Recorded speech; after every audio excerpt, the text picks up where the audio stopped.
Correctional services to challenge the Vartuklov release and a new era for North Korea. Good afternoon. The Department of Correctional Services will challenge a ruling by the Pretoria Regional Court to release two of the so-called Vartuklov 4. Gert van Skalkwyk and Renach Teert, who were imprisoned in 2008 for killing a homeless man and assaulting another in a park in Pretoria in 2001, were released under house arrest from prison this afternoon. Prison authorities ignored a Pretoria Regional Court order last Thursday to release the two, and their release came shortly before an urgent application was about to be brought before the Pretoria High Court.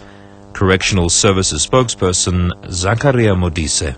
The mandate that the chairperson of the parole board should have worked with was not very clear. So we want to get legal advice on this matter and then thereafter take it further. We are going to oppose it.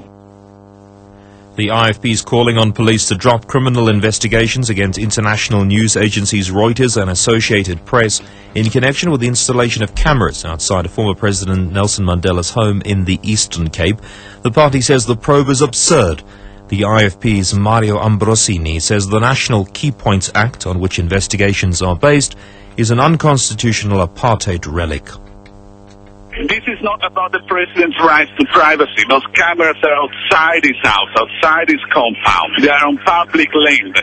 They capture data which the eyes of any bystander can see. It is nothing but an intimidating action against the freedom of press and against the freedom of the people of the world to know about something which they happen to care about, which is the life and health and good state of former President Nelson Mandela. Cape Town Police Captain Esmeralda Bailey, arrested on suspicion of selling police uniforms and ammunition, will apply for bail on Wednesday.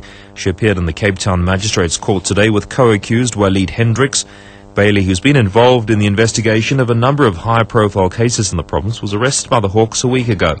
Her lawyer, William Booth, says they've asked the state for reasons why they're opposing bail. Well, I think it's of great concern to us, and I think to any accused who appears and there's no charge sheet. In terms of the Constitution, the accused is entitled to know what the charges are, to be able to answer to those charges. We've got to go on what is attached to the charge sheet, and the details of that has not been disclosed to the defence. So we've asked for that, and we've also asked for the basis why they're opposing bail. The DA's asked Gauteng Premier Nomvula Mokonyane to keep her promise to pay the medical bills of accident victim Thomas Ferreira.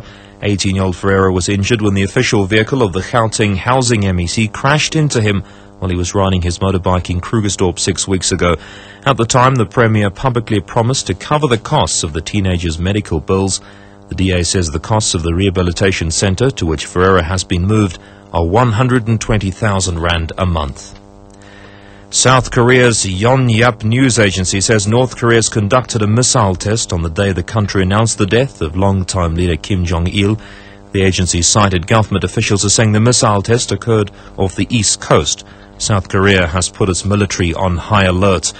Well, North Korea has meanwhile called on its people to rally behind Kim Jong-il's young son, Kim Jong-un. The BBC's Lucy Williamson.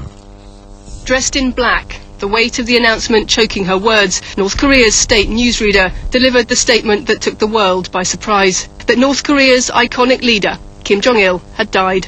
전체 당원들과 인민들에게 고함. He died, she said, from a heart attack brought on by mental and physical fatigue as he was travelling around the country on Saturday. His death leaves a hole in the communist state that's difficult for outsiders to understand. Only the country's second leader and the son of its founder, Kim Jong-il, was more than a national figurehead.